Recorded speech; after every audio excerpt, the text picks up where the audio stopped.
का जो हमारा सेशन है इसमें हम जो सब्जेक्ट स्टार्ट कर रहे हैं वो हमारा सब्जेक्ट है सॉइल मैकेनिक्स, ठीक है।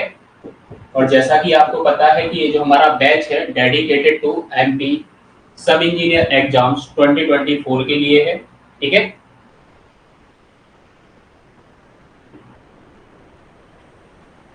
तो जल्दी से आप सभी लाइव जुड़ जाइए, ठीक है, और बताइए जल्दी से ऑडियो एंड वीडियो आपको क्लियर है, और अगर दोनों चीजें क्लियर हैं आपको तो आप थम्स अप कर दीजिए जल्दी से, ठीक है। देन हम सेशन अपना स्टार्ट करते हैं।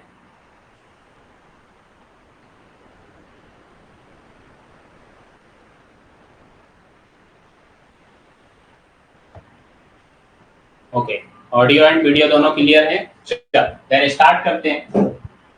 तो आज हमारा जो सब्जेक्ट है जो हम स्टार्ट कर रहे हैं न्यूली सब्जेक्ट सॉइल मैकेनिक्स, ठीक है।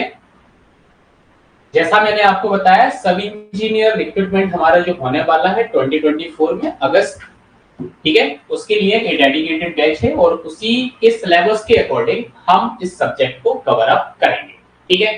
तो जैसे कि आप सभी को पता है कि हम कोई सा भी सब्जेक्ट पढ़ते हैं तो सबसे पहले हमें उस सब्जेक्ट के सिलेबस के बारे में पता होना चाहिए कि इस सब्जेक्ट के अंदर हमें किन किन टॉपिक्स को कवर अप करना है, ठीक है।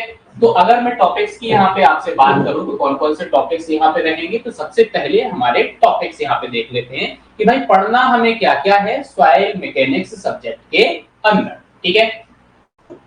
तो सबसे पहले अपन यहाँ पे बात करेंगे सिलेबस की कि हमारा जो सिलेबस है वो क्या क्या रहने वाला है यहाँ पे, ठीक है।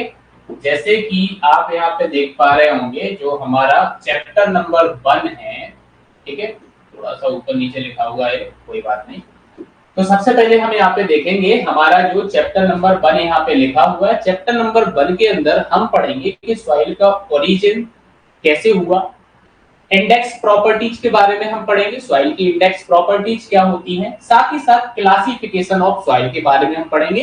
तो ये हमारा चैप्टर नंबर 1 हो गया और यहाँ पे डिटेल में लिखा हुआ है कि हम इसके अंदर क्या क्या चीजों को कवर अप करेंगे। जैसे अगर आप यहाँ पे देख सकते हो कि सबसे पहले मैंने आपको यहाँ पे क्या बोला है कि सबसे पहले हम ओरिजिन ऑफ सॉइल के बारे में पढ़ेंगे, देन हम इंडेक्स प्रॉपर्टीज ऑफ सॉइल को डिस्कस करेंगे, इसके बाद हम डिस्कस करेंगे कंसिस्टेंसी लिमिट्स को, देन हमारा यहाँ पे डिफरेंट प्रॉपर्टीज ऑफ सॉइल, ठीक है, सॉइल की डिफरेंट प्रॉपर्टीज के बारे में हम डिस्कस करेंगे, grain size distribution and classification of soil, ठीक है, इसको हम कवर अप करेंगे। देन हमारा जो टॉपिक रहेगा वो रहेगा क्ले मिनरलॉजी, ठीक है। तो क्ले के अंदर कौन कौन से मिनरल्स वगैरह प्रेजेंट होते हैं इसके बारे में अपने को डिस्कस करना है। तो that is the chapter number 1 हमारे सिलेबस का, ठीक है। नेक्स्ट यहाँ पे अपन बात करते हैं चैप्टर नंबर 2 की, ठीक है। चैप्टर नंबर 2 जो हमारा है वो आप देख सकते हो, चैप्टर नंबर 2 हमारा क्या है, इसके अंदर परमेबिलिटी हमारा जो टॉपिक है that is permeability, effective stress, seepage and well hydraulics, ठीक है। तो हम इसके अंदर क्या क्या कवर अप करने वाले हैं, तो इसके अंदर जैसे कि परमेबिलिटी एनालिसिस हम यहाँ पे पढ़ेंगे, सॉइल के अंदर स्ट्रेसेस के बारे में हम डिस्कस करेंगे, मतलब इफेक्टिव स्ट्रेस के बारे में हम डिस्कस करेंगे, सीपेज एनालिसिस के बारे में हम डिस्कस करेंगे, क्विकसेंट कंडीशन हमारी क्या होती है उसको हम डिस्कस करेंगे, देन हम डिस्कस करेंगे यहाँ पे चैप्टर नंबर 2 में फ्लोनेट को, और फ्लोनेट के बाद हमारा आएगा वेल हाइड्रोलिक्स, ठीक है। तो ये जो टॉपिक्स अभी मैंने आपको बताए हैं ये सारे टॉपिक्स अपने को पढ़ना है चैप्टर नंबर 2 के अंदर, ठीक है। नेक्स्ट यहाँ पे बात करें तो नेक्स्ट हमारा जो चैप्टर है वो है चैप्टर नंबर 3 और इसके अंदर हम पढ़ने वाले हैं कंप्रेसिबिलिटी, कॉम्पैक्शन एंड कंसोलिडेशन, ठीक है। तो इसमें हम कॉम्पैक्शन को कवर अप करेंगे, ठीक है, क्या करेंगे, कॉम्पैक्शन को कवर अप करेंगे, कंसोलिडेशन को कवर अप करेंगे। कंसोलिडेशन के अंदर बात करें अगर तो हम प्राइमरी कंसोलिडेशन को यहाँ पे डिस्कस करने वाले हैं, देन हम सेकेंडरी कंसोलिडेशन को भी यहाँ पर डिस्कस करने वाले हैं, ठीक है। और नेक्स्ट हमारा जो कंसोलिडेशन सेटलमेंट होता है तो कंसोलिडेशन सेटलमेंट को भी हम डिस्कस करेंगे और ये हमारा जो है ये हमारा चैप्टर नंबर 3 है, ठीक है। चलो नेक्स्ट बात करते हैं। तो नेक्स्ट जो हमारा टॉपिक रहेगा या चैप्टर रहेगा वो चैप्टर रहेगा हमारा शियर स्ट्रेंथ के बारे में, मतलब इसके अंदर हम शियर स्ट्रेंथ ऑफ सॉइल और स्ट्रेस डिस्ट्रीब्यूशन की बात करेंगे। तो यहाँ पे हमें मोहर कॉलम्स थ्योरी के बारे में पढ़ना है, डिटरमिनेशन ऑफ शियर स्ट्रेंथ को हम कैसे डिटरमाइन करेंगे, next stress distribution of soil, soil के अंदर स्ट्रेसेस का कैसे डिस्ट्रीब्यूशन होता है, इस टॉपिक को हम कवर अप करेंगे। ठीक है, तो ये हमारे टॉपिक्स यहाँ पे रहने वाले हैं। ठीक है, नेक्स्ट अपन यहाँ पे बात करें तो नेक्स्ट हमारा जो चैप्टर रहेगा वो चैप्टर हमारा रहेगा lateral earth pressure theory. Next topic हमारा क्या है, चैप्टर क्या है, sorry, lateral earth pressure theory and stability analysis of soil. तो यहाँ पे अगर मैं बात करूं तो सबसे पहले अपने को जो पढ़ना है वो पढ़ना है lateral earth pressure in cohesionless soil. Cohesionless soil के अंदर लेटरल अर्थ प्रेशर को पढ़ना है। नेक्स्ट टॉपिक जो हम पढ़ेंगे वो पढ़ेंगे लेटरल अर्थ प्रेशर इन कोहेजिव सॉइल। तो कोहेजिव सॉइल के अंदर लेटरल अर्थ प्रेशर को पढ़ना है। ठीक है, नेक्स्ट अगर मैं बात करूं तो नेक्स्ट अपने को पढ़ना है stability analysis of infinite slope. ठीक है, यहाँ पे लिखा था स्टेबिलिटी एनालिसिस, तो इनफाइनाइट स्लोप के अंदर स्टेबिलिटी एनालिसिस को देखेंगे, देन हम देखेंगे stability analysis of finite slope. ठीक है, फाइनाइट स्लोप के अंदर स्टेबिलिटी एनालिसिस को हम यहाँ पे देखेंगे, जैसे कि स्लिप सर्कल आपका होता है, फ्रिक्शन सर्कल आपका होता है, टेलर्स मेथड होती है, तो ये सारी मेथड्स को अपने को यहाँ पर डिस्कस करना है। ठीक है, चलो नेक्स्ट अगर मैं बात करूं तो नेक्स्ट हमारा जो टॉपिक रहेगा वो टॉपिक हमारा रहेगा यहाँ पे shallow foundation and bearing capacity. ठीक है, नेक्स्ट टॉपिक हमारा जो रहेगा मतलब चैप्टर जो हमारा रहेगा shallow foundation and bearing capacity, इसके बारे में हम डिस्कस करेंगे। तो different type of failure criteria जो हमारे हैं, different type of bearing capacity जो हमारी है, different theory of bearing capacity जो हमारी यहाँ पर है, जैसे कि एनालिटिकल मेथड हो गया, कॉर्डल प्रोविजन कौन कौन से यहाँ पर हैं, फील्ड मेथड कौन कौन सी है, तो ये सारी चीजें अपने को यहाँ पर क्या करना है, डिस्कस करना है। ठीक है, ये सारी चीजें अपने को यहाँ पे क्या करना है, डिस्कस करना है। नेक्स्ट अगर मैं आपसे बात करूं तो नेक्स्ट हमारा जो रहेगा इसके अंदर जो टॉपिक हम कवर अप करेंगे कॉन्टैक्ट प्रेशर डिस्ट्रीब्यूशन। ठीक है, नेक्स्ट हम क्या डिस्कस करेंगे, कॉन्टैक्ट प्रेशर डिस्ट्रीब्यूशन। तो ये हमारा चैप्टर नंबर 6 का सिलेबस यहाँ पे हो गया। नेक्स्ट अगर मैं बात करूं तो नेक्स्ट हमारा जो चैप्टर रहेगा उसके अंदर अपने को पाइल फाउंडेशन के बारे में पढ़ना है। ठीक है, तो इसके अंदर हम डिटरमिनेशन ऑफ पाइल कैपेसिटी को हम यहाँ पर डिटरमाइन करेंगे। अब कैसे करते हैं, बहुत सारी मेथड्स होती हैं, जैसे कि एनालिटिकल मेथड होती है तो इसके बारे में हम पढ़ेंगे, डायनामिक मेथड होती है तो इसके बारे में हम पढ़ेंगे, फील्ड मेथड होती है तो हम फील्ड मेथड के बारे में भी पढ़ेंगे। ठीक है, नेक्स्ट अगर मैं बात करूं तो ग्रुप इफिशियंसी ऑफ पाइल। ठीक है, पाइल्स की ग्रुप इफिशियंसी के बारे में हम बात करेंगे, सेटलमेंट ऑफ ग्रुप पाइल। ठीक है, तो सेटलमेंट ऑफ ग्रुप पाइल के बारे में बात करेंगे, मतलब इस टॉपिक को हम कवर अप करेंगे। तो ये हमारा जो चैप्टर नंबर 7 है पाइल फाउंडेशन, इसके अंदर इन टॉपिक्स को अपने को कवर अप करना है। ठीक है, नेक्स्ट अगर बात की जाए तो नेक्स्ट हमारा जो चैप्टर नंबर 8 है इसके अंदर सॉइल स्टेबलाइजेशन एंड एक्सप्लोरेशन की अपन बात करेंगे। ठीक है, बहुत बड़ा टॉपिक तो नहीं है, ठीक है, छोटा सा है, अपने को मेथड्स के बारे में पता होना चाहिए। ठीक है, तो जैसे different type of soil eight site, ठीक है, क्वालिटी ऑफ सॉइल इसकी अपन बात करेंगे, सिग्निफिकेंस ऑफ सैंपलर सॉइल, ठीक है, इसकी अपन बात करेंगे, स्टेबलाइजेशन मेथड्स कौन कौन सी होती हैं तो इसकी अपन बात करेंगे। ठीक है, तो ये टॉपिक्स अपने को कवर अप करना है सॉइल स्टेबलाइजेशन एंड एक्सप्लोरेशन में। अब अगर मैं आपको बोलूं कि आपने जो अभी सिलेबस देखा है, टोटल चैप्टर्स जो आपने देखे, टोटल 8 चैप्टर के बारे में मैंने आपको बताया है, और ये सिलेबस देख के आपको ऐसा लग रहा होगा कि बहुत बड़ा सिलेबस है, इतना सिलेबस तो असिस्टेंट इंजीनियर एग्जाम्स में पूछा जाता है।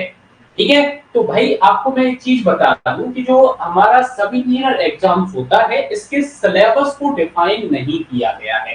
आप देखोगे अलग अलग वेबसाइट पर गूगल पे सर्च करोगे तो जो सिलेबस आपको मिलेगा, किसी में कोई टॉपिक मिलेंगे, किसी में कोई टॉपिक मिलेंगे। एक डेडिकेटेड जो सिलेबस है कि भाई ये टॉपिक्स आपको पढ़ना है, ऐसा हमारा जो ईएसपी बोर्ड है उसके द्वारा नहीं दिया गया है। ठीक है, तो अपने को सब्जेक्ट दिया गया है सॉइल मैकेनिक्स, और सॉइल मैकेनिक्स के अंदर कौन कौन से चैप्टर्स होते हैं, कौन कौन से टॉपिक्स होते हैं, तो वो मैंने आपको यहाँ पे बताए हैं कि ये टॉपिक्स होते हैं, ये सिलेबस होता है सॉइल मैकेनिक्स का। अब इसमें से डिपेंड करता है आपकी, अगर मैं बात करूं कि जो स्टूडेंट सेल्फ स्टडी करते हैं उनके लिए अगर मैं बात करूं तो अब वो क्या करते हैं कि प्रीवियस ईयर पेपर्स को देखेंगे, उनमें जो क्वेश्चन जिन टॉपिक से पूछे गए होंगे उन टॉपिक्स को कवर अप कर लेते हैं। लेकिन आपने देखा होगा प्रीवियस ईयर में जो पेपर आपका हुआ है उसमें सब्जेक्ट बेसिस पे भी पेपर आए हुए हैं, जैसे 3 या 4 सब्जेक्ट का कॉम्बिनेशन आया हुआ है, ठीक है। तो आप किसी भी सब्जेक्ट को लाइट नहीं ले सकते हो, आपको सारे सब्जेक्ट को पढ़ के जाना पड़ेगा और अच्छे से पढ़ के जाना पड़ेगा, ठीक है। तो यहाँ पे अपन ने सबसे पहले सिलेबस का यहाँ पे डिस्कशन किया कि भाई हमें सिलेबस क्या क्या पढ़ना है, क्लियर है। तो और ऐसा होना भी चाहिए कि हमें सबसे पहले सब्जेक्ट के सिलेबस के बारे में पता होना चाहिए और फिर आपको उसी सिलेबस को कवर करना है, ठीक है। चल, तो ये सिलेबस हो गया। सिलेबस के बाद अपन बात करेंगे अब इंट्रोडक्शन ऑफ सॉइल मैकेनिक्स। जो हमारा थंबनेल था आपने देखा था डिस्प्ले पे, सबसे पहले हमारा जो सब्जेक्ट है सॉइल मैकेनिक्स, ठीक है। तो सबसे पहला इंट्रो की अपन यहाँ पे बात कर रहे हैं। तो इंट्रो की अगर अपन बात करें तो इंट्रो में सबसे पहला जो चीज यहाँ पे आपकी आती है वो आती है सॉइल, ठीक है। सबसे पहली चीज क्या आती है? Soil. What is soil? Soil क्या कहलाता है? आप देख सकते हो यहाँ पे लिखा हुआ है सॉइल, ठीक है। तो अगर मैं आपसे एक सिंपल सा क्वेश्चन अगर पूछूं कि व्हाट इज सॉइल, सॉइल क्या कहलाता है, आप कैसे डिफाइन करोगे सॉइल को? अगर किसी को आइडिया हो तो वो आंसर कमेंट में दे सकते हैं। व्हाट इज सॉइल, बहुत सारे आंसर्स यहाँ पे आपके आ सकते हैं। सॉइल को अलग अलग तरीके से आप डिफाइन भी कर सकते हो, ठीक है। तो अगर सॉइल की बात की जाए तो सबसे पहला जो आपको पॉइंट रखना है याद, और सब इंजीनियर एग्जाम के अंदर एक क्वेश्चन बहुत बार पूछा भी जा चुका है कि सॉइल जो हमारी होती है वो सॉइल हमारी ऑर्गेनिक होती है कि हमारी इनऑर्गेनिक होती है, क्लियर। कार्बनिक और अकार्बनिक, यही बोलते हो आप, ऑर्गेनिक और इनऑर्गेनिक को, ठीक है। तो अगर मैं बात यहाँ पे करूं आपसे तो सॉइल जो हमारी होती है वो दोनों टाइप की होती है, क्लियर। ऑर्गेनिक भी होती है और इनऑर्गेनिक भी होती है। तो ये जो पॉइंट आपका है ये पॉइंट आपको याद रखना है कि सॉइल हमारी ऑर्गेनिक भी होगी और सॉइल हमारी इनऑर्गेनिक भी होगी। नेक्स्ट अगर मैं डेफिनेशन की बात करूं तो आप यहाँ पे देख सकते हो क्या लिखा हुआ है, soil is a unconsolidated material composed of solid particles produced by the disintegration of rocks। मतलब कि जो रॉक्स हमारी होती हैं, जो हमारी चट्टानें होती हैं, इसके अंदर वेदरिंग हुई। वेदरिंग आपकी केमिकली भी हो सकती है, वेदरिंग आपकी फिजिकली भी हो सकती है। फिजिकली का मतलब है कोई एक्सटर्नल फोर्सेस उसके ऊपर आए हैं और वो चट्टान आपकी टूट गई है। तो चट्टान जो आपकी टूटी है छोटे छोटे पीसेस में आपकी कन्वर्ट हो गई है, तो वही तो आपका सॉइल बन गया है। यही डेफिनेशन आपको बोल रही है कि सॉइल जो आपका है, soil is unconsolidated materials composed of solid particles. ये एक अनकंसोलिडेटेड मटेरियल है और इसके अंदर सॉलिड पार्टिकल्स हैं जो प्रोड्यूस्ड होते हैं by the disintegration of rock. Rock के डिसइंटीग्रेशन, डिसइंटीग्रेशन मतलब कि टूटना, जो आपकी रॉक है उसका टूटना, ठीक है। तो ये आपकी सॉइल हो गई है। तो इतना समझ में आ चुका है आपको कि सॉइल क्या कहलाती है। नेक्स्ट आप ये भी बोल सकते हो the voids spaced between particles. जो सॉलिड पार्टिकल्स आपके हैं, यहाँ पे अपन ने हाईलाइट जो पॉइंट अपना है सॉलिड पार्टिकल्स, यही मैंने बोला आपको सॉलिड पार्टिकल्स आपके हैं। तो ये जो सॉलिड पार्टिकल्स होते हैं कंपोज्ड ऑफ सॉलिड पार्टिकल, ये सॉलिड पार्टिकल्स प्रोड्यूस हुए डिसइंटीग्रेशन ऑफ रॉक के। तो क्या बोला, the voids spaced between particles में content air water and both. भाई सॉलिड पार्टिकल्स की मैं बात कर रहा हूं तो ये आपके ये आपके क्या होंगे, सपोज इस टाइप के सॉलिड पार्टिकल्स आपके होंगे सॉलिड पार्टिकल। ये जो सॉलिड पार्टिकल्स होंगे तो इन सॉलिड पार्टिकल्स के बीच में आप देखोगे तो यहाँ पे आपको ये वॉइड्स देखने को मिल रहे हैं। क्या देखने को मिल रहे हैं? वॉइड्स आपको देखने को मिल रहे हैं। तो मैंने क्या बोला कि भाई इन वॉइड्स के अंदर, क्या बोला मैंने आपको कि इन वॉइड्स के अंदर आपको एयर भी देखने को मिल सकती है और आपको वाटर भी देखने को मिल सकता है, या फिर दोनों ही प्रेजेंट हो सकते हैं, या फिर क्या हो सकते हैं, दोनों ही प्रेजेंट हो सकते हैं। ठीक है, ये आपके क्या है, ये आपके सॉइल सॉलिड्स, ये आपके क्या है, ये आपके सॉइल सॉलिड्स हैं। ठीक है, तो ये जो पॉइंट आपका है, सेकंड पॉइंट आपका है जो यहाँ पे बोला जा रहा है कि the void space between particles में content air water and wood, मतलब जो वॉइड्स होंगे उनके बीच में या तो एयर प्रेजेंट हो सकती है, या फिर वाटर प्रेजेंट हो सकता है, या फिर दोनों ही प्रेजेंट हो सकते हैं। आई बात समझ में? हाँ, ठीक है, तो ये हमारे सॉइल का इंट्रोडक्शन हुआ है कि सॉइल हमारी क्या कहलाती है। नेक्स्ट यहाँ पे अब हम पूरी डेफिनेशन जो हमारा सब्जेक्ट है उसकी बात करते हैं, और पूरे सब्जेक्ट को अगर आप देखोगे तो पूरा सब्जेक्ट हमारा क्या है, सॉइल मैकेनिक्स है ना। What is soil mechanics? अगर आपसे कोई क्वेश्चन पूछता है सॉइल मैकेनिक्स क्या है, सॉइल मैकेनिक्स से आप क्या समझते हो, आप कैसे एक्सप्लेन करोगे सॉइल मैकेनिक्स को? तो सबसे पहले जो सॉइल मैकेनिक्स आपकी है, क्वाइंड बाय, किसने क्वाइंड किया इसको?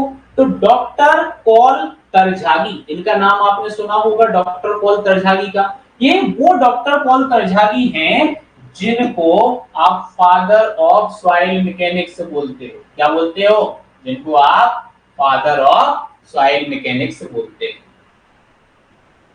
ठीक है, ये कौन है? ये फादर ऑफ सॉइल मैकेनिक्स हैं, और इन्होंने भाई 1925 का 1925 में क्वाइंड किया सॉइल मैकेनिक्स। ठीक है, तो ये तो एक बेसिक क्वेश्चन हो गया कि भाई फादर ऑफ सॉइल मैकेनिक्स कौन है? डॉक्टर पॉल तरझागी हैं। इन्होंने 1925 में भाई सॉइल मैकेनिक्स को क्वाइंड किया हुआ है। अगला क्वेश्चन ये आता है कि आप सॉइल मैकेनिक्स को डिफाइन कैसे करोगे? What is soil mechanics? आपको लग रहा होगा कि सर बहुत बेसिक पढ़ा रहे हैं, थोड़ा सा आगे बढ़ जाओ। ठीक है, तो आप एक बार पढ़ रहे हो, अच्छे से पढ़ लो इसको। ठीक है, हमेशा काम आएगा ये आपको। तो सॉइल मैकेनिक्स की यहाँ पे बात करें तो सॉइल मैकेनिक्स क्या कहलाता है? देखो, soil mechanics is a branch of mechanics which deals with action of forces on soil and with the flow of water in soil.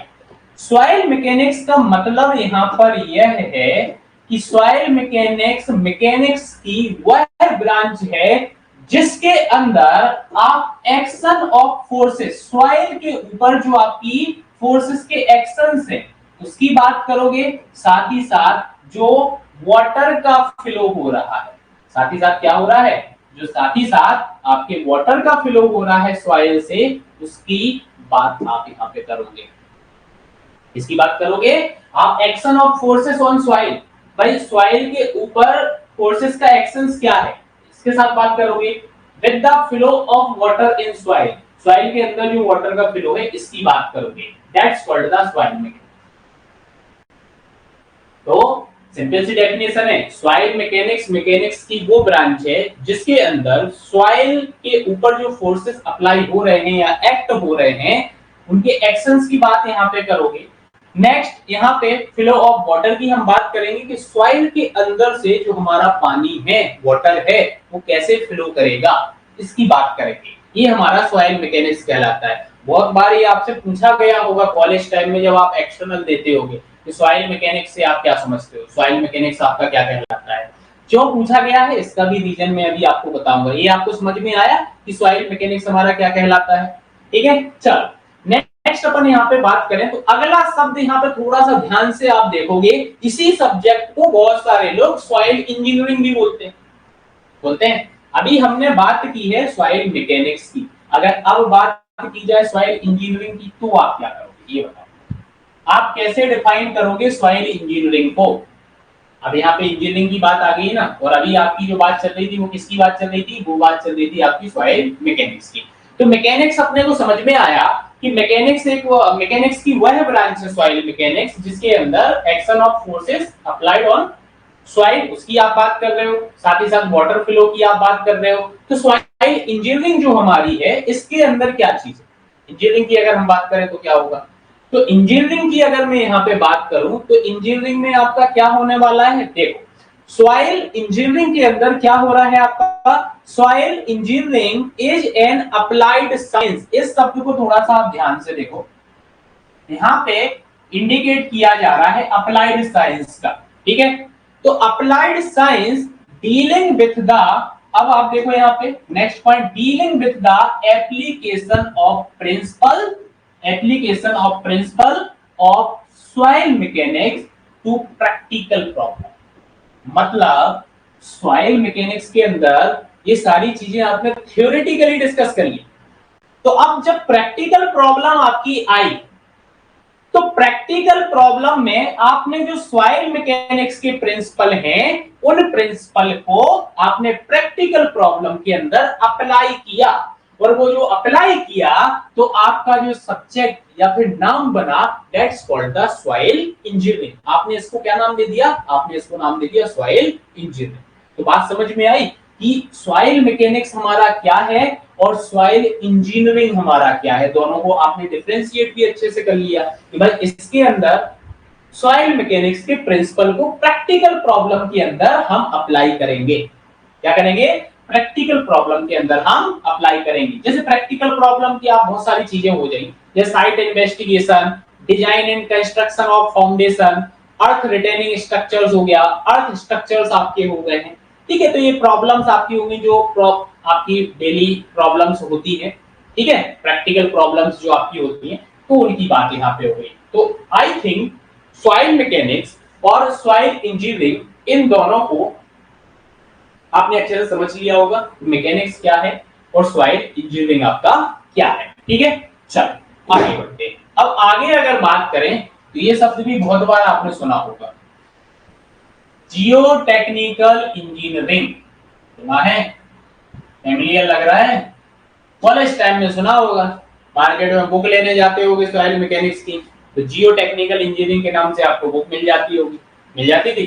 तो अब यहाँ पे क्वेश्चन वही है कि भाई जियो टेक्निकल इंजीनियरिंग से आप क्या समझते हो? जियो टेक्निकल इंजीनियरिंग की यहाँ पे अगर मैं बात करूँ तो जियो टेक्निकल इंजीनियरिंग के अंदर हमारा क्या क्या चीजें आ जाती हैं, तो इसके अंदर आप देखोगे तो सॉइल इंजीनियरिंग इंक्लूड्स है, साथ ही साथ रॉक मैकेनिक्स आपका इंक्लूड है, एंड जियोलॉजी ये भी आपका इंक्लूड है। जियोलॉजी समझते हो? अर्थ की स्टडी करना, उसकी लेयर्स की, स्ट्रेटा की स्टडी करना, दैट इज द जियोलॉजी। तो ये तीनों पोर्शंस आपके किसके अंदर हैं? ये जियो टेक्निकल इंजीनियरिंग के अंदर है। जियो टेक्निकल के अंदर हम सॉइल इंजीनियरिंग की स्टडी करते हैं, रॉक मैकेनिक्स की स्टडी करते हैं, और साथ ही साथ जियोलॉजी की स्टडी करते हैं। आई बात समझ में? यहां तक होप सो आप सभी को क्लियर होगा कि अपन ने अभी तक क्या चीजें यहाँ पे डिस्कस की। हमने सिलेबस को डिस्कस किया, हमने सॉइल मैकेनिक्स क्या कहलाती है, सॉइल क्या कहलाती है, सॉइल इंजीनियरिंग क्या कहलाती है, और जियो टेक्निकल इंजीनियरिंग क्या कहलाती है। इन तीनों चीजों को समझा और आपका आई थिंक कंफ्यूजन भी दूर हो गया होगा इन तीनों नाम को लेके, ठीक है। चलो आगे बढ़ते हैं सॉइल मैकेनिक्स में, और हमारा जो सिलेबस का पहला चैप्टर था, वो चैप्टर जो हमारा पहला था origin, index, property and classification of soil, इसको हम स्टार्ट करते हैं। तो जो हमारा मेन सिलेबस है, अब हम मेन सिलेबस की ओर बढ़ते हैं और मेन सिलेबस को कंटिन्यू करते हैं, ठीक है। तो सबसे पहले यहाँ पे बात की जाए तो father of Jio technical engineering, तो जियो टेक्निकल इंजीनियरिंग के जो फादर हैं भाई वो कौन है? तो ये तो मैं अभी आपको पहले भी बता चुका हूं, सर पॉल तरजागी, ठीक है। ये मैं अभी आपको बता चुका हूं कि भाई फादर ऑफ सॉइल मैकेनिक्स जो हमारे हैं वो हमारे कौन है? सर पॉल तरजागी, ठीक है। नेक्स्ट यहाँ पे अब बात करते हैं सबसे पहले ओरिजिन ऑफ सॉइल। तो ओरिजिन ऑफ सॉइल क्या होता है, कैसे हुआ? हाँ बता सकते हो आप लोग? ओरिजिन ऑफ सॉइल की अगर मैं यहाँ पे बात कर रहा हूँ तो ओरिजिन ऑफ सॉइल आपका कैसे हुआ? तो ओरिजिन ऑफ सॉइल को समझने के लिए आप सबसे पहले शब्द को समझो, पैडोजेनेसिस। लिखा हुआ है एक शब्द यहाँ पे लिखा हुआ है, पैडोजेनेसिस। अब ये जो पैडो है, इस पैडो का मतलब आपका यहाँ पे होता है अर्थ से। इस पैडो का जो मतलब है वो आपका किससे है? वो मतलब है अर्थ से। और ये जो पीछे का शब्द है, इसका जो मतलब है वो मतलब आपका किसका है?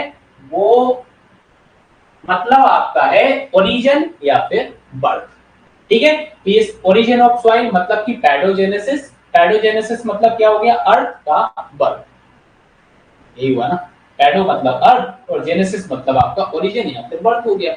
तो अब आगे अपन बढ़ते हैं, कैसे हुआ ओरिजिन। तो ओरिजिन के लिए अभी जैसे आपने डेफिनेशन जो पढ़ी थी सॉइल की, उसके अंदर आपने एक शब्द पढ़ा था प्रोड्यूस्ड सॉलिड पार्टिकल्स जो थे produced by disintegration of rock. ठीक है, तो भाई सॉइल का जो फॉर्मेशन है वो आपका हुआ है, फॉर्मेशन किस वजह से, वो फॉर्मेशन आपका हुआ है रॉक की वेदरिंग की वजह से। किसकी वजह से हुआ है, वेदरिंग ऑफ रॉक्स की वजह से आपका। अब वेदरिंग ऑफ रॉक्स की वजह से आपका हुआ है, तो वेदरिंग आपकी जो होती है वो मैं अभी आपको पहले भी बताया हूं कितने तरीके से होती है, दो तरीके से आपकी। ठीक है, दो तरीके में आपका, एक तो आ गया फिजिकल वेदरिंग और दूसरा आ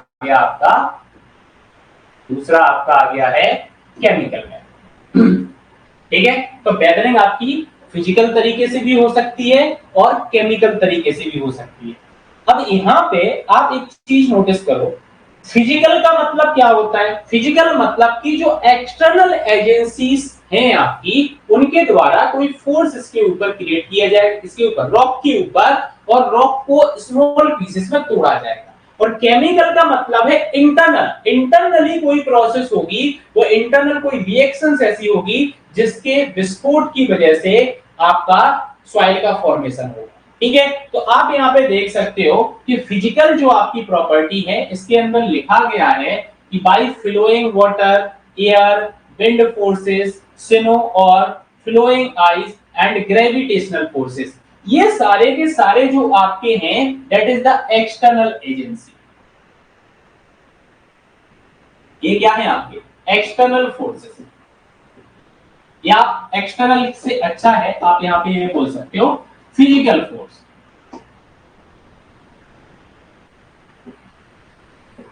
आप क्या बोल सकते हो, फिजिकल फोर्सेस। तो ये जो फिजिकल फोर्सेस आपके हैं, ये फिजिकल फोर्सेस प्रेशर क्रिएट कर रहे हैं रॉक के ऊपर, और रॉक का क्या हो रहा है, डिसइंटीग्रेशन हो रहा है और आपको सॉइल मिल रही है यहाँ पे। ठीक है, अब जो ये आपका होता है ना फिजिकल फोर्सेस, आप बोल सकते हो कि physically not time taken phenomena. अब समझना इस चीज को, जैसे मैं यहाँ पे खड़ा हुआ हूँ और मैं एक क्या हूं, मैं एक चट्टान। अगर ऐसे नहीं समझ में आ रहा है तो आप देखो, ये बोतल आपको दिख रही है, सपोज अगर मैं बोलूं ये हमारी एक चट्टान है। ठीक है, अब फिजिकल फोर्सेस की बात कर रहा हूं ना भाई मैं। ठीक है, और फिजिकल फोर्सेस में बहुत सारे हैं, देखो विंड फोर्स है, स्नो है, और फ्लोइंग आइस हो गया, ग्रेविटेशनल फोर्स हो गया। ठीक है, विंड फोर्स की बात कर रहा हूं, हवा है, हवा इसके ऊपर ऐसे प्रेशर बना रही है। ठीक है, यहाँ से प्रेशर बना रही है, प्रेशर लग रहा है इसके ऊपर।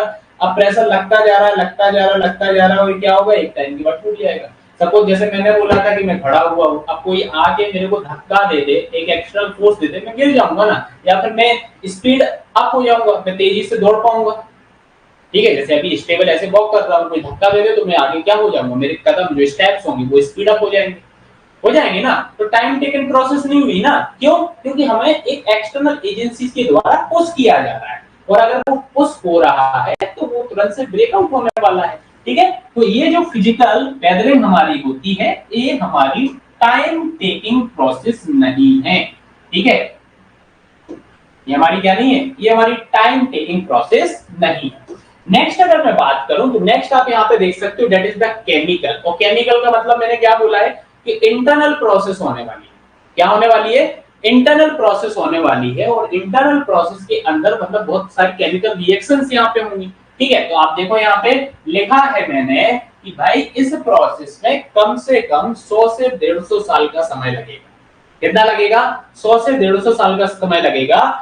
अब ये जो केमिकल आपका वेदरिंग होता है वो किस वजह से होता है, due to oxidation, carbonation, decomposition and reduction. ठीक है, तो ये सारी प्रोसेस आपकी इंटरनली होंगी, और इसकी वजह से केमिकल रिएक्शंस आपका होगा और आपका सॉइल आपको मिलेगा। अब इन सब की वजह से होता क्या है, आपने देखा होगा ना, ज्वालामुखी फट जाता है, वोल्केनिक इरप्शन आपका हो जाता है। ठीक है, हो जाता है ना वोल्केनिक इरप्शन।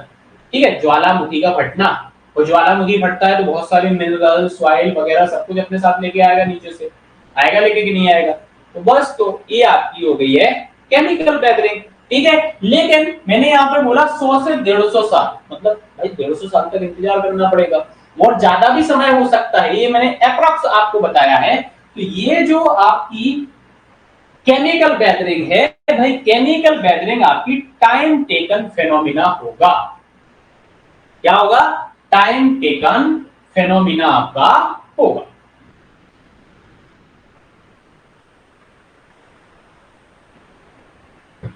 क्लियर है यहां तक? कमेंट कर दे जल्दी से, यहां तक क्लियर है आपको वेदरिंग?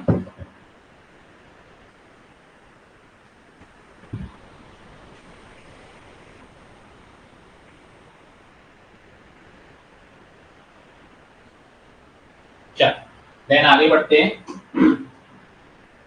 अब आप यहां पे देखोगे तो देखो फिजिकल और केमिकल दोनों साइड लिखा हुआ है। यहां तक इतना तो समझ में आ गया होगा, बेसिक जो चीजें थी वो अपन ने यहाँ पे समझ ली। अब अपन यहाँ पे समझते हैं फिजिकल और केमिकल की कुछ और प्रॉपर्टी। कि भाई फिजिकल वेदरिंग होगी तो किस टाइप की सॉइल अपने को मिलने वाली है, क्या होने वाला है, तो वो अपन समझते हैं यहाँ पे। तो अपन बात करें सबसे पहले, तो आप देखोगे यहाँ पे क्या लिखा, the minerals constituents of parents rock are remains unchanged. The minerals constituents of parents rock are remains changed. Suppose अगर मैं आपसे बोलूं कि सपोज ये बॉटल है और इस पे एक फिजिकल फोर्स मैंने लगाया, फिजिकल फोर्स लगाया और ये जो बॉटल हमारी है ये यहां से टूट के गिरी, तो जो भाई अभी ये पूरी बॉटल आप देख रहे हो इसमें जो प्रॉपर्टी होंगी वही इस टूटे हुए टुकड़े के अंदर होंगी, होंगी कि नहीं होंगी। लेकिन अगर इसके अंदर केमिकल एक्शन हो रहा है, केमिकल एक्शन हो रहा है और अंदर से कोई चीजें निकलती हैं बहुत सारी, तो जो बाहर आपकी चट्टान है और जो अंदर से मटेरियल आपका निकला है, तो क्या वो मिनरल्स उसके अंदर या फिर आप बोल सकते हैं मिनरल प्रॉपर्टी जो आपकी होगी वो क्या सेम होंगी? बिल्कुल नहीं होंगी भाई, अलग हो जाएंगी, बदल जाएंगी। हाँ, बदलेंगे कि नहीं बदलेंगे? सिंपल सा समझना। एक एग्जांपल समझो। सबसे पहले एक आलू है, आलू हम मार्केट से लेके आए सब्जी बनाने के लिए, कच्चा आलू देखा आपने, ठीक है, कच्चे आलू को काटोगे तो भाई जैसा मार्केट से लेके आए थे उसको काटा, सेम प्रॉपर्टी होगी। लेकिन जब हम उसको पका देंगे तो उसकी चीजें बहुत सारी चेंज हो जाएंगी ना, होंगी कि नहीं होंगी? बस सेम यहाँ पे है कि भाई फिजिकल जो वेदरिंग हो रही है ना, इस फिजिकल वेदरिंग के अंदर जो मिनरल कॉन्स्टिट्यूएंट्स आपके पेरेंट्स रॉक के होंगे वो सेम होंगे उस सॉइल के अंदर। जो पेरेंट्स रॉक की प्रॉपर्टीज होंगी वही आपको मिलने वाली है, इसके अंदर भी प्रॉपर्टी। लेकिन केमिकल के अंदर आप देखोगे तो केमिकल के अंदर क्या है कि the mineral constituents gets modified और changed in the soil from their parents rock. यहाँ पे पेरेंट्स रॉक की जो प्रॉपर्टी होगी ना वो आपको उससे चेंज मिलेगी सॉइल की प्रॉपर्टी जो आपको वेदरिंग से मिली है। ठीक है, तो मतलब पेरेंट्स रॉक की जो प्रॉपर्टी होंगी वो आपकी मॉडिफाइड हो जाएंगी आपकी केमिकल वेदरिंग के अंदर, और आपको जो सॉइल मिलेगी उसकी मॉडिफाइड प्रॉपर्टी होंगी as compare to parents rock. अब नेक्स्ट अगर मैं आपको बोलूं कि भाई जो आपकी यहाँ पे फिजिकल वेदरिंग हो रही है इससे आपको जो सॉइल मिलेगी वो आपको मिलेगी ट्रांसपोर्टेड सॉइल। कौन सी सॉइल मिलेगी आपको? आपको मिलेगी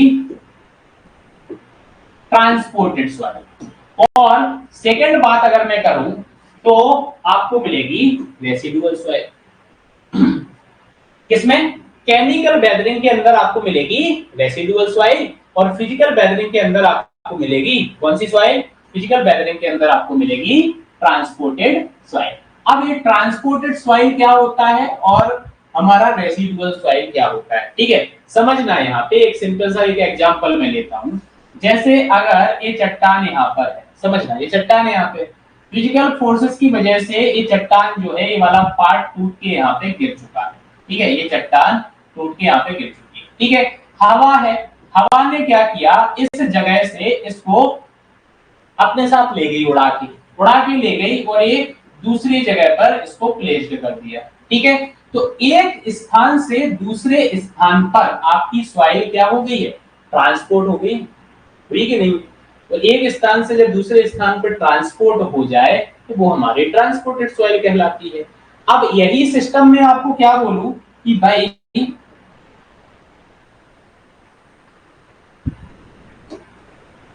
ये ट्रांसपोर्ट नहीं हुई, ये क्या हुई, यहीं के यहीं फिजिकल फोर्सेस नहीं, यहीं के यहीं ज्वालामुखी फटा, फटा ज्वालामुखी, ये आपका सॉइल यहीं के यहीं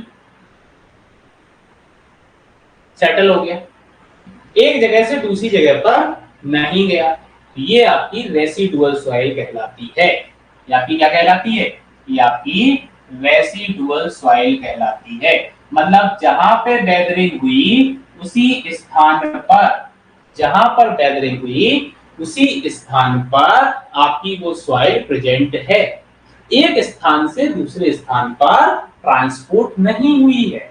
अब ये ट्रांसपोर्टेड सॉइल जो आपकी है, ये ट्रांसपोर्टेड एक प्लेस से दूसरे प्लेस पे ट्रांसपोर्ट हो रही है आपकी उन्हीं फिजिकल फोर्सेस की वजह से। ठीक है, तो देखो आप यहाँ पे क्या डेफिनेशन लिखी है, डेफिनेशन यहाँ पे लिखी हुई है, डेफिनेशन यहाँ पे लिखी है, after weathering, soil is transported by different physical agencies at one place to another place. That's called the transported soil. और रेसिडुअल सॉइल का मतलब क्या होता है, रेसिडुअल सॉइल का मतलब होता है after the weathering if the soil is retained over the parent rock, मतलब जो आपकी पेरेंट रॉक है उसके ऊपर ही वो रिटेन्ड रहती है, मूव नहीं करती है एक जगह से दूसरी जगह पर, तो वो हमारी रेसिडुअल रॉक कहलाती है। कौन सी रॉक कहलाती है, वो हमारी रेसिडुअल रॉक कहलाती है। यहां तक क्लियर है आप सभी को?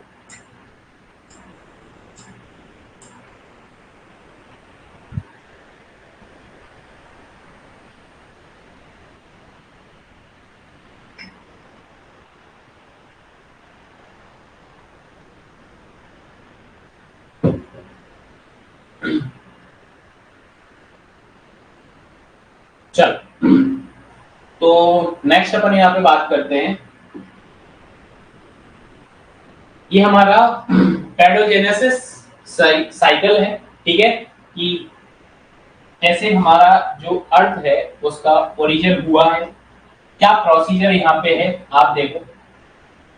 सबसे पहले अगर आप एक चीज यहाँ पे नोटिस कर पा रहे हो, यहाँ से स्टार्ट हुआ है, ठीक है, और यहाँ से स्टार्ट हुआ है, तो ये क्या हुआ है आपका, ये हो गया आपका ओरिजिन। ठीक है, ओरिजिन के बाद आप देखोगे, ओरिजिन के बाद आपका हुआ है ट्रांसपोर्टेशन। अच्छा, ओरिजिन आपने पढ़ लिया है, अब ये मत बोलना कि सर ओरिजिन नहीं पढ़ा, अभी आपको बताया ओरिजिन आपका कैसे हो रहा है। ओरिजिन आपका हो रहा है वेदरिंग के द्वारा, फिजिकल वेदरिंग और केमिकल वेदरिंग के द्वारा, जिसमें रॉक्स जो आपकी है वो आपकी डिसइंटीग्रेट हो रही है। फिर आपका क्या हुआ, फिर आपका हुआ ट्रांसपोर्टेशन। ट्रांसपोर्टेशन जैसे ही हुआ तो ट्रांसपोर्टेशन के बाद आपका क्या हो रहा होगा, ट्रांसपोर्टेशन के बाद हो रहा है आपका डिपोजिशन, और डिपोजिशन के बाद हो रहा है आपका अपहीवल्स। अपहीवल्स मतलब आप ऐसा समझो कि डिपोजिशन हो रहा है, अब डिपोजिशन हो रहा है जैसे ट्रांसपोर्ट हो रही है, जैसे उड़ के आ रही है, उड़ के अगर आ रही होगी तो ऐसे ऐसे आप देखोगे यहाँ पे इतना प्लेसमेंट हुआ, फिर ऐसा हुआ, इसके ऊपर और आया, ऐसा सेटलमेंट होता जाएगा। तो आप देखोगे इस टाइप के आपको, इस टाइप के आपको ऐसे टीले बने हुए या फिर ढेर बने हुए आपको दिखेंगे। ठीक है, तो ये आपका अपहीवल्स है। जैसे अपहीवल्स हुआ उसके बाद फिर से वही सेम साइक्लिक आपकी प्रोसेस चलती रहेगी। ठीक है, वही सेम साइक्लिक आपकी प्रोसेस चलती रहेगी। तो ये चीज आपको याद रखना है, कभी कभी आपसे सीक्वेंस वाइज पूछ लिया जाता है। क्या पूछ लिया जाता है, सीक्वेंस वाइज आपसे पूछ लिया जाता है कि क्या सीक्वेंस है, तो आप यहाँ पे बोल सकते हो कि भाई अगर मैं सीक्वेंस की यहाँ पे बात करूं तो सबसे पहले जो यहाँ पे सीक्वेंस आप देखोगे, सबसे पहले आपका क्या होगा, सबसे पहले आपका यहाँ पर इरोजन होगा। इरोजन के बाद आप देखोगे तो इरोजन के बाद आपका क्या होगा, इरोजन के बाद आपका ट्रांसपोर्टेशन होगा। इरोजन के बाद क्या होगा, इरोजन के बाद ट्रांसपोर्टेशन होगा, और ट्रांसपोर्टेशन के बाद अगर आप देखोगे तो ट्रांसपोर्टेशन के बाद आपका डिपोजिशन होगा। ठीक है, ट्रांसपोर्टेशन के बाद आपका क्या होगा, डिपोजिशन होगा। डिपोजिशन के बाद आपका क्या होगा, डिपोजिशन के बाद अपहीवल्स होगा।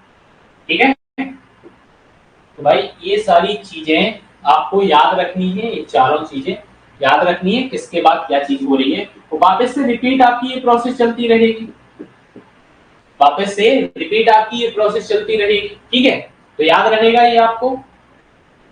चलो अब नेक्स्ट हमारा जो चैप्टर नंबर 1 है उसके अंदर अपने को पढ़ना है अब टाइप ऑफ सॉइल। अच्छा ये जो टाइप ऑफ सॉइल हम पढ़ेंगे ना, ये टाइप ऑफ सॉइल हम यहाँ पे पढ़ेंगे किस बेसिस पर। अभी हमने फिजिकल वेदरिंग पढ़ी है और केमिकल वेदरिंग पढ़ी है, तो फिजिकल वेदरिंग और केमिकल वेदरिंग के बेसिस पर हम यहाँ पे पढ़ेंगे कि भाई हमारी जो सॉइल होती है वो कितने टाइप की होती है, ठीक है। तो अगर मैं सबसे पहले टाइप की बात करूं तो पहला टाइप अगर आप देखोगे तो पहला टाइप हमारा यहाँ पे है एलुवियल सॉइल। कौन सी सॉइल है हमारी? एलुवियल सॉइल है। एलुवियल हमारी जो सॉइल होती है ये हमारी सॉइल क्या कहलाती है? तो एलुवियल सॉइल की अगर हम बात करें तो एलुवियल सॉइल को देखो, deposited from suspension in running water. अच्छा यहाँ पे आपको याद रखना है कौन सी फिजिकल एजेंसी है जो इसको वन प्लेस से सेकंड प्लेस तक ट्रांसपोर्ट कर रही है। तो वो आपका यहाँ पे क्या है? वो आपका रनिंग वाटर है, ठीक है। वो आपका क्या है? वो आपका यहाँ पर रनिंग वाटर है। तो ये चीज आपको यहाँ पे याद रखना है, ठीक है। तो डिपोजिशन किस वजह से हो रहा है इसका? भाई डिपोजिशन इसका हो रहा है रनिंग वाटर की वजह से, ठीक है। और रनिंग वाटर की वजह से हो रहा है, फिजिकल एजेंसी आई है, तो ये हमारी ट्रांसपोर्टेड सॉइल है, ट्रांसपोर्टेड सॉइल, क्योंकि एक जगह से दूसरी जगह पे जा रही है। नेक्स्ट वेदरिंग कैसी हो रही होगी? फिजिकल वेदरिंग हो रही है भाई। ट्रांसपोर्टेड सॉइल है तो फिजिकल वेदरिंग होगी, क्यों? क्योंकि फिजिकल वेदरिंग के अंदर ही ट्रांसपोर्टेड सॉइल हमें मिलती है। नेक्स्ट अगर मैं बात करूं तो ये कहां मिलेगी भाई? Found along the river bank. हमें कहां मिलेगी? यह रिवर बैंक के अलोंग हमें मिलेगी। कहां मिलेगी? यह रिवर बैंक के अलोंग हमें मिलेगी। मतलब रिवर बैंक जो हमारा है ना उसके चारों तरफ, सॉरी किनारों पे, ठीक है। किनारे किनारे जो होंगे ना वहां पे आप देख सकते हो आपको एलुवियल सॉइल मिलेगी, ठीक है। आई बात समझ में यहां तक? तो deposited from suspension in running water, ये याद रखना एजेंसी का नाम रनिंग वाटर। रनिंग वाटर के द्वारा जो डिपोजिशन हो रहा है सॉइल का वो हमारी एलुवियल सॉइल है, ठीक है। चलो नेक्स्ट अगर मैं बात करूं तो नेक्स्ट हमारा जो टाइप ऑफ सॉइल है वो है लेकस्ट्राइन सॉइल। लेकस्ट्राइन सॉइल की अगर मैं बात करूं, नाम से थोड़ा थोड़ा सा सिमिलर आपको दिख रहा होगा लेक से, ठीक है।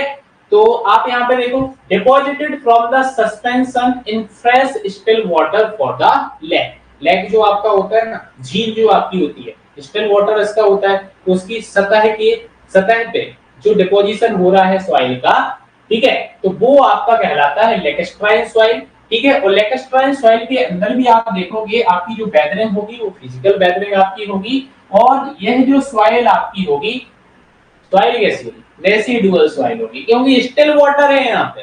कैसा वाटर है? स्टिल वाटर है।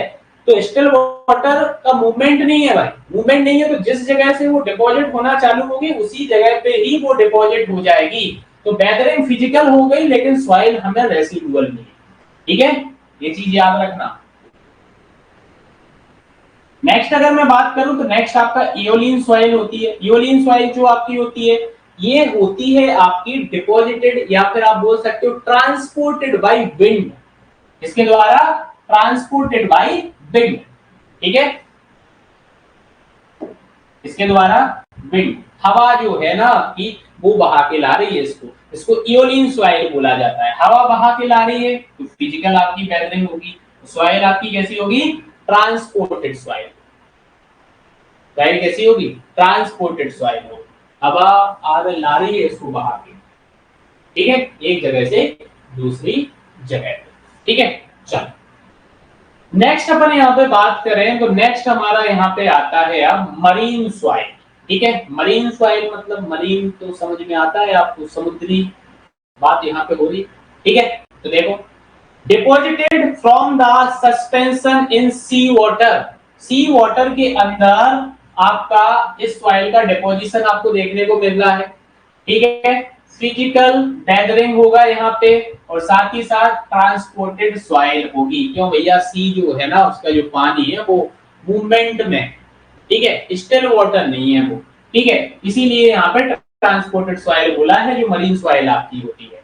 नेक्स्ट आप देखोगे तो नेक्स्ट आपका है यहाँ पे ग्लेशियल सॉइल। अब ग्लेशियल सॉइल आपका क्या होता है, तो transported due to flowing ice, flowing ice के द्वारा, ठीक है, फ्लोइंग आइस के द्वारा जो आपका ट्रांसपोर्टेशन हो रहा है सॉइल का, तो वो हमारी ग्लेशियल सॉइल कहलाती है। अब आप यहाँ पे देखो ग्लेशियल सॉइल कहलाती है, फिजिकल वेदरिंग होगी, फिजिकल फोर्स यहाँ पे एक्टिव है, और ट्रांसपोर्टेड होगी, ट्रांसपोर्ट कर रही है क्योंकि, तो सॉइल तो आपकी ट्रांसपोर्टेड होगी। नेक्स्ट आप यहाँ पे देखोगे एलोवियल सॉइल। अब एलोवियल सॉइल आपकी जो होती है वो क्या होती है, ऑल्सो नॉन एज तालुस सॉइल। आप इसको तालुस सॉइल के नाम से भी जानते हो, इसके नाम से जानते हो, आप इसको तालुस सॉइल के नाम से भी जानते हो। ये तालुस सॉइल आपकी है, that is transported by gravitational force. ये किसके द्वारा ट्रांसपोर्टेड हुई है, ये ग्रेविटेशनल फोर्स के द्वारा आपकी ट्रांसपोर्टेड हुई है। साथ ही साथ में यह आपको मिलेगी कहां, बॉटम ऑफ वैली। कहां पे मिलेगी, बॉटम ऑफ वैली, ठीक है, कहां पे मिलेगी, बॉटम ऑफ वैली, ठीक है जी। आप बिल्कुल टेंशन ना लें, ये जो नोट्स से मैं आपको पढ़ा रहा हूं इसकी पीडीएफ जो आपकी है आपके ग्रुप पर शेयर कर दी जाएगी, ठीक है। आप बाकी अपने शॉर्ट नोट्स बना सकते हो जो मैं आपको डिस्क्राइब कर रहा हूं। वैसे ये शॉर्ट नोट टाइप का ही है आपका कंटेंट, और डिटेल्ड भी है, आपको यही सारी चीजें याद रखना है, यही चीजें आपके एग्जाम में पूछी जाएंगी, ठीक है। तो आप जितना मैं पढ़ा रहा हूँ ना वो सफिशिएंट है आपके लिए, ठीक है। सॉइल में आपको एक्स्ट्रा कोई भी बुक्स वगैरह नहीं करना है, आप बस इतना करिए कि जो मैं पढ़ा रहा हूँ ये डेली के डेली आपको पीडीएफ में शेयर भी कर दूंगा, साथ में आपको ये अवेलेबल भी है आपकी ऐप के ऊपर, और ऐप पे आपको इसका डिटेल्ड थ्योरेटिकली पीडीएफ के फॉर्म में बाइलिंगुअल, मतलब इंग्लिश मीडियम के अगर आप रहोगे तो इंग्लिश का कंटेंट आप कर लो, और जो डिप्लोमा वाले स्टूडेंट रहेंगे उनके लिए सॉइल मैकेनिक्स पूरा हिंदी में भी डाला हुआ है, तो आप वहां से वो डिटेल्ड नोट्स भी ले सकते हो। बस आपको करना क्या है कि जितना मैं क्लास के अंदर पढ़ाऊंगा ना डेली आपको वो रिवाइज करते जाना, और साथ ही साथ में आपको अपने ऑब्जेक्टिव्स भी लगाते जाना, प्रैक्टिस करते जाना। जितनी ज्यादा आप प्रैक्टिस कर सकते हो उतनी ज्यादा आप प्रैक्टिस करिए, ठीक है। आप डिफरेंट डिफरेंट ऑफ बुक्स को आप लगाइए, साथ में प्रैक्टिस शीट भी अवेलेबल है ऐप के ऊपर, तो आप वो भी डाउनलोड कर सकते हो। इस सब्जेक्ट की, सारे सब्जेक्ट्स की अवेलेबल है, अभी जैसे ये सब्जेक्ट चल रहा है तो आप इसकी डाउनलोड कर लो, और वहां से आप ऑब्जेक्टिव्स को लगाना स्टार्ट कर देना, ठीक है। चलो आगे बढ़ते हैं हम। तो नेक्स्ट अगर मैं बात करूं तो नेक्स्ट आपका होता है लोएस्ट सॉइल। अब ये क्या होता है, ये आपका uniformly graded wind blown silty soil आपका होता है, जिसके अंदर कैल्शियम कंपाउंड आपको मिलते हैं, ठीक है। और मोंटमोरोलोनाइट, ये आपका जो मोंटमोरोलोनाइट है ना, ये एक मिनरल है आपका, ये अभी क्ले मिनरल अपन ने टॉपिक देखा था ना, तो उसके अंदर आपको बताऊंगा ये मोंटमोरोलोनाइट क्या होता है। थोड़ा सा ब्रीफ इंट्रोडक्शन आपको दिए देता हूं। मोंटमोरोलोनाइट जो सॉइल के अंदर प्रेजेंट होता है ना, उसमें अगर आप पानी को डालोगे तो सॉइलिंग और श्रिंकेज की प्रॉपर्टी उसके अंदर आपको हाईली देखने को मिलेगी। जैसे ब्लैक कॉटन सॉइल, उसके अंदर होता है मोंटमोरोलोनाइट, ठीक है। तो लॉसेस सॉइल जो आपकी होती है ना, ये आपकी क्या होती है, uniformly graded wind blown silty soil having calcium compound and montmorillonite. मतलब इस लॉइस सॉइल के अंदर कैल्शियम कंपाउंड भी होंगे, मोंटमोरोलोनाइट भी होगा। विंड ब्लोन मतलब भाई डिपॉजिटेड हो रही है ये इसके द्वारा, विंड के द्वारा, तो आप बोल सकते हो that is the type of aeolian soil. Wind deposit थी ना, फिजिकल वेदरिंग है, साथ ही साथ में क्या बोल सकते हो, ट्रांसपोर्टेड सॉइल, ठीक है। साथ ही साथ में आप क्या बोल सकते हो, साथ ही साथ में आप बोल सकते हो ट्रांसपोर्टेड सॉइल आपकी है, ठीक है। तो फिजिकल वेदरिंग और ट्रांसपोर्टेड सॉइल, ठीक है, याद रखना है। नेक्स्ट अगर मैं बात करूं तो नेक्स्ट आपका जो आता है वो आता है आपका लॉम सॉइल। कौन सा आता है, लॉम सॉइल। अच्छा, आप इस लॉम सॉइल को गार्डन सॉइल के नाम से भी जानते हो। किस नाम से जानते हो आप, गार्डन सॉइल के नाम से भी जानते हो, इसके नाम से जानते हो, गार्डन सॉइल के नाम से भी जानते हो। नेक्स्ट अगर मैं यहाँ पे बात करूं तो नेक्स्ट देखो, mix of clay silt and sand. मतलब क्ले हो गया, सैंड हो गया, सिल्ट हो गया, इन तीनों को मिक्स किया और एक मिक्सचर बनाया डिफरेंट प्रोपोर्शन में। आप गार्डन्स में यूज करते हो ना, डिफरेंट डिफरेंट प्लांट में, भाई किसमें किस प्रोपोर्शन में आपको चाहिए उस प्रोपोर्शन में बना के आप उसको यूज कर लो। गार्डनिंग के लिए बेस्ट सॉइल आपकी होती है लॉम सॉइल, ठीक है। तो आप ये प्रिपेयर इसको कर सकते हैं, ठीक है। It contains some amount of organic matter, इसके अंदर कुछ ऑर्गेनिक मैटर भी होता है, जैसे बोलते हैं ना जैविक खाद वगैरह जो होता है ना वो डाल देते हैं ना, तो ऑर्गेनिक मैटर भी आपका इसके अंदर होता है, ठीक है। लेकिन ये बेदरिंग जो है भाई फिजिकल बेदरिंग यहाँ पे रहेगी, ठीक है। याद रखना ये केमिकल बेदरिंग से आपको नहीं मिलेगी, आपको फिजिकल बेदरिंग से ही मिलने वाली है, ठीक है। आई बात समझ में? यहां तक बता दूं सबसे पहले तो मेरे को कि यहां तक आप सभी को क्लियर है ना, तो अपन आगे बढ़े थे।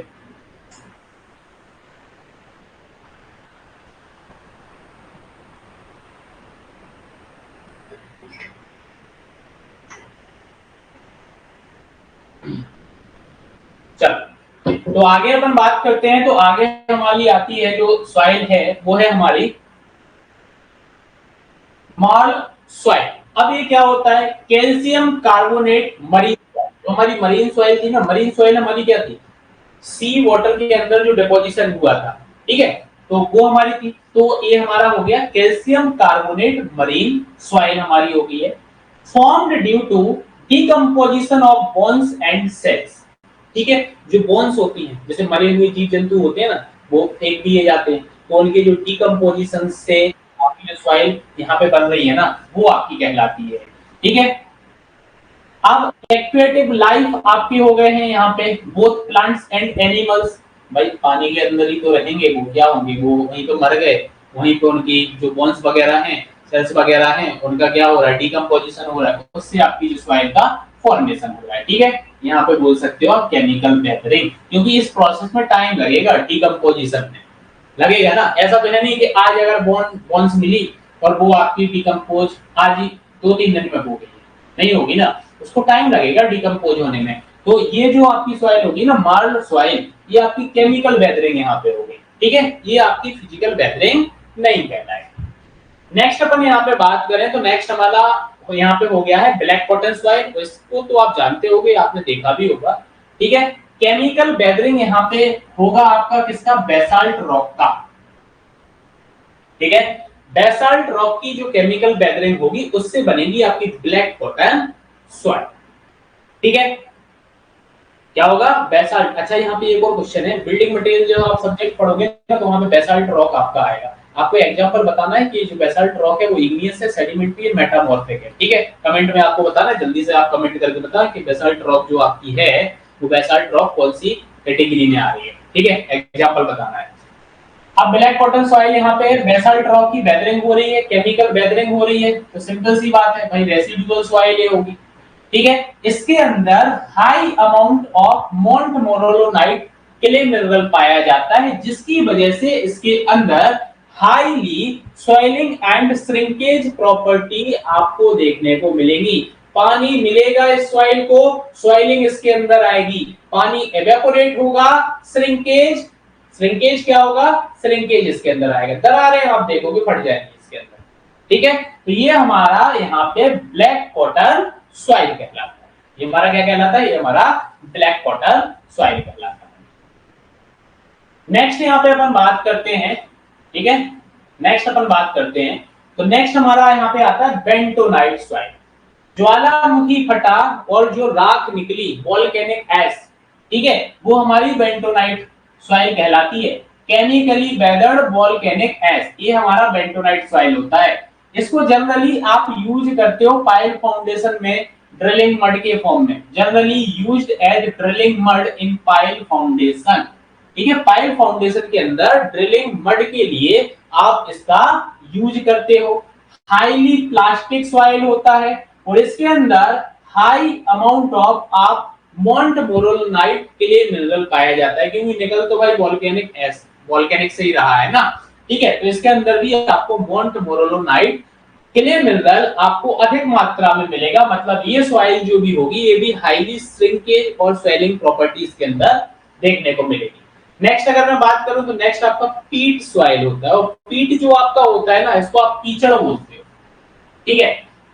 तो हाईली ऑर्गेनिक सॉइल, ये आ गया आपका ऑर्गेनिक सॉइल का टाइप, ठीक है। Highly organic soil that consist of vegetables matter in different stage of decomposition, मतलब वेजिटेबल्स मैटर्स जो आपके है ना डिफरेंट स्टेज ऑफ डिकम्पोजिशन में वो हैं। तो आप देखते हो कि जो कीचड़ होता है उससे बहुत गंदी स्मेल आती है ना, आप निकल जाते हो पड़ा रहता है तो बहुत जल्दी स्मेल आती है। तो डिकम्पोजिशन की स्टेट में होता है वेजिटेबल मैटर्स उसमें बहुत सारा, इसलिए वो स्मेल आती है। ठीक है, ऑर्गेनिक ऑर्डर आपको देखने को मिलेगा, केमिकली वेदर्ड आपका हो गया, black to dark brown colour इसको आपको देखने को मिलेगा, और साथ ही साथ हाईली कंप्रेसिबल। कंप्रेसिबल आप अगर आपने पैर इसके ऊपर रख दिया ना, आपका पैर पूरा अंदर चला जाएगा, मतलब कंप्रेस हो गई है।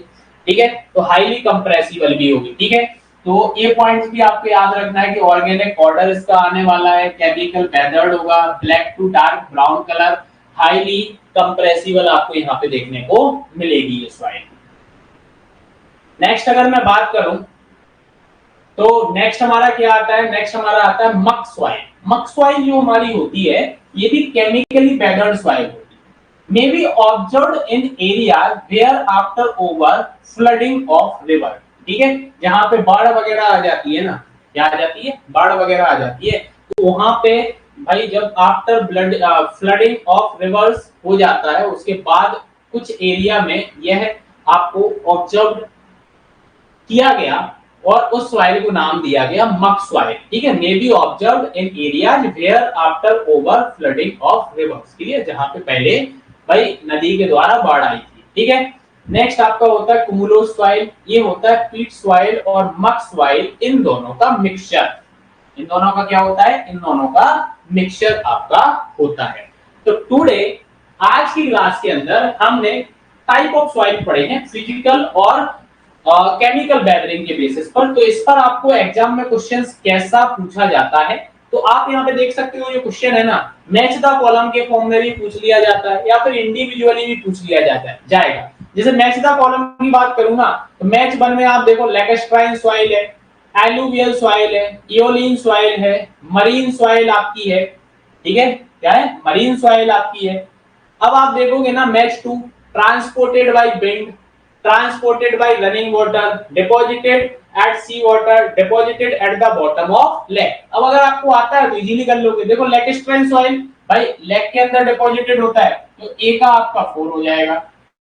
एलुवियल सॉइल जो आपका होता है ये रनिंग वाटर के द्वारा आपका ट्रांसपोर्टेड हो रहा है या डिपॉजिटेड हो रहा है, तो एलुवियल मतलब बी का आपका 2 हो गया। इओलिन सॉइल जो आपका होता है विंड डिपॉजिटेड है या विंड ट्रांसपोर्टेड है, तो ये आपका इओलिन हो गया। मरीन सॉइल आपका क्या है, ये deposited at the sea water आपका है, ये हो गया। तो ए का 4, बी का 2, सी का 1 एंड डी का 3। तो इस टाइप का मैच द कॉलम क्वेश्चन भी आपसे पूछा जा सकता है। ठीक है, तो ये आपका टॉपिक था type of soil on the basis of physical weathering and chemical weathering, जो हमने आज की क्लास में डिस्कस किया है। ठीक है, तो अब नेक्स्ट क्लास में हम इसके आगे के टॉपिक्स को कवर अप करेंगे, जैसे कि हमारे फेज सिस्टम्स हैं, 2 फेज सिस्टम्स, 3 फेज सिस्टम, उसको हम डिस्कस करेंगे। और जैसा मैंने आपको बताया है कि आप क्या करिए, आप ऑब्जेक्टिव की आप ज्यादा प्रैक्टिस करिए। ठीक है, और ये जो पीडीएफ है आफ्टर क्लास आपको व्हाट्सएप ग्रुप पर मिल जाएगी, हर एक सब्जेक्ट की, जितने भी आपके सब्जेक्ट चलेंगे ना, इसी टाइप के टीचर के द्वारा जो पीडीएफ यहाँ पे प्रिपेयर करी जा रही है ना, जो स्लाइड्स बन रही है, ये स्लाइड्स भी आपको शेयर की जाएंगी। साथ ही साथ में आपको स्टडी मटेरियल जो कंप्लीट नोट्स हैं वो आपको एज अ पीडीएफ के फॉर्म में आपके सब्जेक्ट के सेक्शंस में डले हुए हैं, तो आप वहां से डाउनलोड करके उसको प्रिंट करके पढ़ सकते हो मस्त तरीके से, और अगस्त 2024 के एग्जाम को अच्छे तरीके से पढ़ सकते हो। ठीक है, टारगेट 160 प्लस मार्क्स। तो मिलते हैं नेक्स्ट क्लास के अंदर। Thank you.